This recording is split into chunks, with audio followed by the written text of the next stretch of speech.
Zola. Zumi Zola menjadi tersangka pada umur 38 tahun. Ditetapkan sebagai tersangka dugaan kasus gratifikasi terkait proyek di Jambi. Dalam persidangan, Zumi Zola didakwa menerima gratifikasi total 44 miliar rupiah. Dia juga didakwa menerima mobil Toyota Alphard. Selain itu, Zumi didakwa menyetor 16,490 miliar rupiah ke DPRD Jambi untuk mempermulus pengesahan rancangan Perda APBD Jambi 2017 dan 2018. Kini Zumi Zola mendapatkan bebas bersyarat. Nur Afifah Balkis.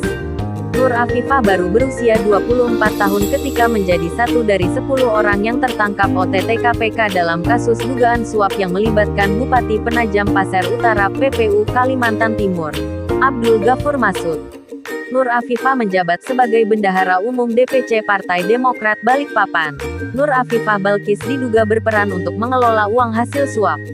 Uang-uang tersebut disimpan di rekening milik Nur Afifah mencapai 1 miliar rupiah. Dalam persidangan Nur Afifah dikenakan denda sebesar 300 juta rupiah dan kurungan 4 tahun penjara. Angelina Sondah.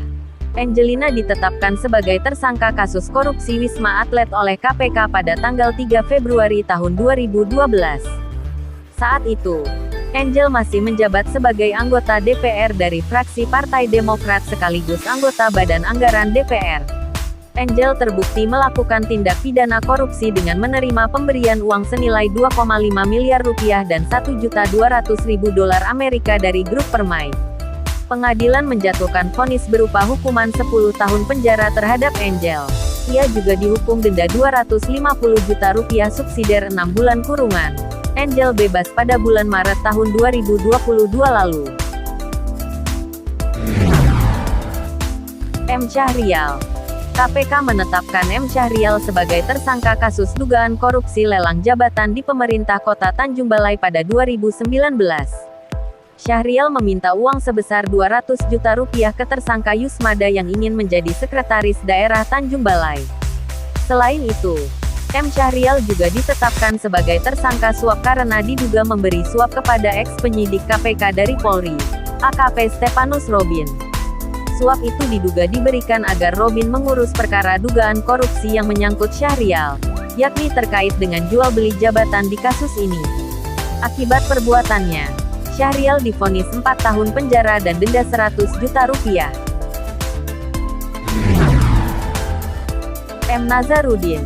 Di usianya yang baru 33 tahun itu, Nazarudin ditetapkan sebagai tersangka kasus dugaan suap pembangunan Wisma Atlet SEA Games di Palembang pada tanggal 30 Juni tahun 2011.